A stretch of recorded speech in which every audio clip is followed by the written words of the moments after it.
السلام علیکم ورحمۃ اللہ وبرکاتہ۔ اللہ جل جلالہ ہم سب کو ہمیشہ اپنی رحمتوں کے سائے میں رکھے، تمام دیکھنے اور سننے والے احباب آپ کی مشکلات آسان فرمائے اور آپ کو بے شمار خوشیاں عطا فرمائے، آمین۔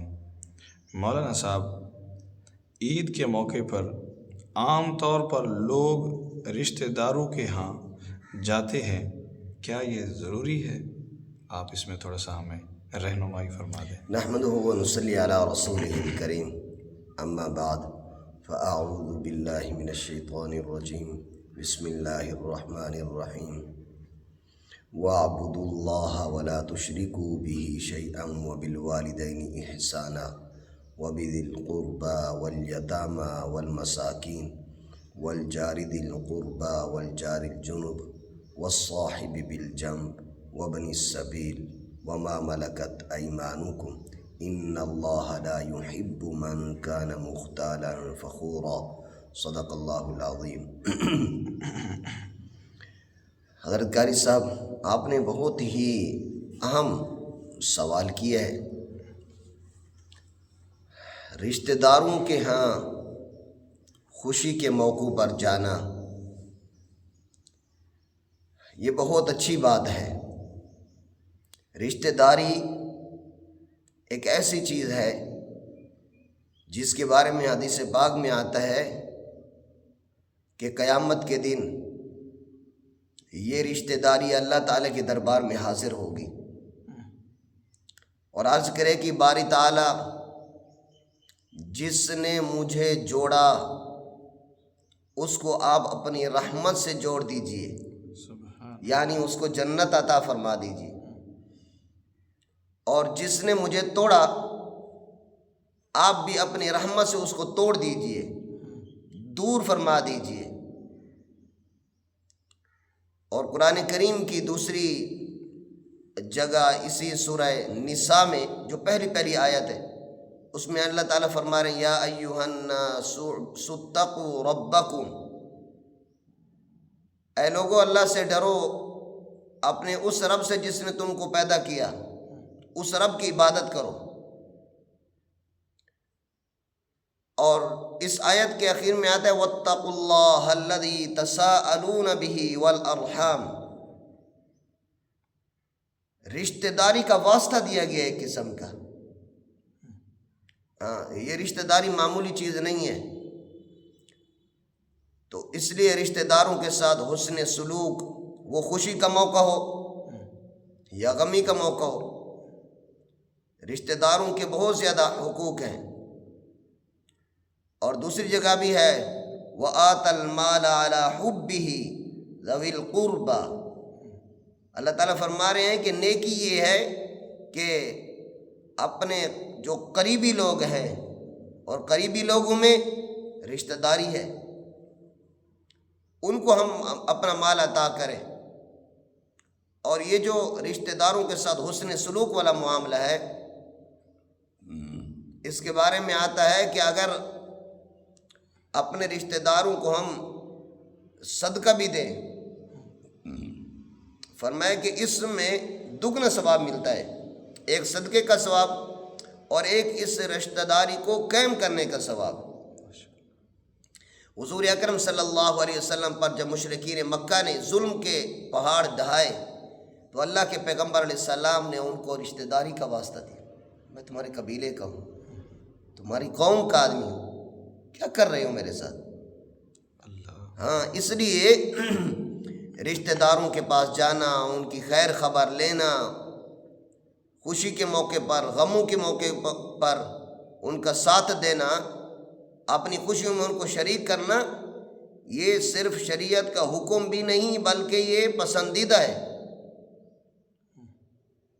اور اگر حدیث پاک میں آتا ہے کوئی آدمی یہ چاہتا ہے کہ اللہ تعالیٰ مجھے مال عطا فرما دے، برکت عطا فرما دے، میری زندگی میں برکت عطا فرما دے، پھر فرمایا کہ ان کو چاہیے کہ وہ 3 کام کریں۔ نمبر 1، سلام کو عام کریں۔ نمبر 2، کھانا کھلائیں رشتہ داروں کو۔ نمبر 3، ہدایہ پیش کریں۔ یہ 3 چیزیں ایسی ہیں کہ جن سے رشتہ داریاں، تعلقات، محبتیں مضبوط ہوتی ہیں، بڑھتی ہیں۔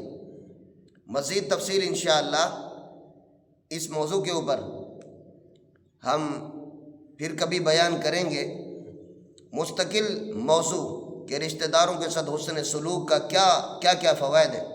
ابھی صرف اتنی بات عرض کرنی ہے کہ عید کے موقع کے اوپر، خوشی کے موقع کے اوپر جو رشتہ داروں کے ہاں جاتے ہیں، یہ جانا پسندیدہ ہے، یہ جانا پسندیدہ ہے۔ اب دیکھیں، رشتہ داروں میں والدین بھی ہیں، ان کے حقوق ہمارے ذمے ہیں۔ رشتہ داروں میں بہن بھائی بھی ہیں، ان کے حقوق بھی ہمارے ذمے ہیں۔ رشتہ داروں میں باقی رشتہ دار بھی ہیں، ان سب کے حقوق ہمارے ذمے ہیں۔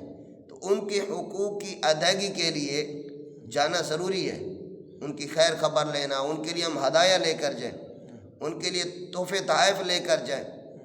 اس سے رشتہ داری مضبوط ہوگی، آپس میں محبت بڑھے گی، اللہ تعالیٰ راضی ہوں گے۔ اللہ کے حبیب صلی اللہ علیہ وسلم کی سنت پر حدیث پاک میں آتا ہے، اما خدیجۃ الکبریٰ رضی اللہ عنہا کے وفات کے بعد حضور اکرم صلی اللہ علیہ وسلم سیدہ خدیجہ رضی اللہ عنہا کی جو سہیلیاں تھیں ان کو ہدایہ بھیجا کرتے تھے۔ یعنی اپنی، اسی طرح حدیث پاک میں یہ بھی آتا ہے کہ جس آدمی کے والدین اس دنیا سے چلے جائیں تو والدین کے حقوق میں سے ایک حق یہ بھی ہے کہ والدین کے جو رشتہ دار ہیں، ان کے جو ملنے والے ہیں، ان کے جو دوست احباب ہیں، اور میں کہ ان کے ساتھ بندہ ویسا ہی معاملہ کرے جیسا اپنے والد صاحب کے ساتھ کرتا تھا۔ یہ ان کے حقوق میں سے، تو اس لیے ان کے پاس جانا، ان کی خیر خبر لینا، خوشیوں میں ان کو اپنی خوشیوں میں شریک کرنا، یہ مستحب ہی نہیں بلکہ ضروری ہے، شریعت کا حکم ہے۔ تو اس لیے عیدوں کے موقع کے اوپر یا ویسے موقعوں کے اوپر ہم جائیں، ان کے لیے ہدایہ لے کر جائیں، محبتیں لے کر جائیں۔ اس سے محبت قائم ہوگی، نفرتیں ختم ہوں گی۔ حدیث پاک میں ہے صل من قطعک، آج تو ادلا بدلا ہے، بس میرے گھر میں وہ نہیں آتا میں کیوں جاؤں، وہ مجھے سلام نہیں کرتا میں کیوں کروں، وہ میرے ساتھ نہیں بولتا میں کیوں بولوں۔ نہیں بھائی، ایسا نہیں ہے۔ جو ہمیں منع کرتا ہے ہم اس کے پاس چلے جائیں، یہی 3 کام کر لیں، سلام کریں، کھانا کھلائیں، تحفہ دیں، ہدیہ دیں۔ حدیث پاک میں تہادو تحابو، ہدیہ دیا کرو ایک دوسرے کو، محبت بڑھتی ہے اس سے۔ آج ہم اپنے دوستوں کو، یعنی جو ہمارے رشتہ دار نہیں ان کو تو ہدایہ پیش کرتے ہیں۔ کاش کہ ہم اپنے رشتہ دار جو قریبی بھائی ہے ہمارا، ہماری خالہ ہے، ہماری بہن ہے، ہماری پھپھو ہے، دادی ہے، نانی ہے، دادا ابو ہیں، نانا ابو ہیں، ماموں ہیں، اسی طرح جو قریبی جتنے قریبی رشتہ دار ہیں ان کے پاس جائیں، ان کو ہدایہ دیں، ان کو کھانے کھلائیں، ان کی دعوت کریں۔ اس سے انشاءاللہ محبت بڑھے گی، اللہ کی ذات رشتہ داری مضبوط ہوگی، اس سے انشاءاللہ اللہ کی ذات بھی خوش ہوگی۔ اور حدیث میں عرض کر رہا تھا کہ حدیث پاک میں کیا آتا ہے، صل من قطعک، نبی کریم نے فرمایا کہ جو آپ سے توڑے اس سے جوڑو، واعف عمن ظلمک، جو آپ پر ظلم کرے اس کو معاف کر دو۔ تو یہ حکم ہے شریعت کا، تو اس لیے ہمیں یہ چیزیں قائم کرنی چاہیے۔ انشاءاللہ ان کے فوائد، رزق میں برکت، عمر میں برکت، اللہ تعالیٰ کے ہاں بھی پسندیدہ ہم بن جائیں گے۔ اللہ تعالیٰ ہمیں عمل کرنے کی توفیق نصیب فرما دے۔ وآخر دعوانا ان الحمد للہ رب العالمین۔ آمین، ماشاءاللہ۔